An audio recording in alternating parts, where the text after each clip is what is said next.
अस्सलाम वालेकुम नाज़रीन, मैं हूं यम्मे वाजिद। 7H न्यूज़ में आपका खैर मकदम है। ख्वाबों के शहर मुंबई में एक लड़की रात 11 बजे घर के बाहर निकल सकती है। इसका जवाब जानने के लिए देखिए 7H की ये ख़ास रिपोर्ट। गांधी जी ने कभी कहा था कि मैं हिंदुस्तान को मिली आज़ादी से खुश हूँ, लेकिन मैं हकीकत में हिंदुस्तान को तभी आज़ाद मुल्क समझूंगा जब ख़वातीन रात के 12 बजे बहिफाजत अपने घर पहुँचेंगे। अब यहाँ ये कहना ज़रूरी है कि हिंदुस्तान अभी तक गांधी के ख्वाबों का हिंदुस्तान न बन सका, क्योंकि यहाँ ख़वातीन और लड़कियाँ महफूज बिल्कुल नहीं।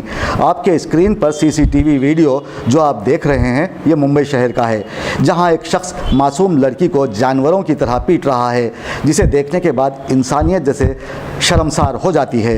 एक कमज़ोर लड़की पर इस शख्स का जारहाना हमला ये साबित करता है कि ये शख्स मर्द नहीं।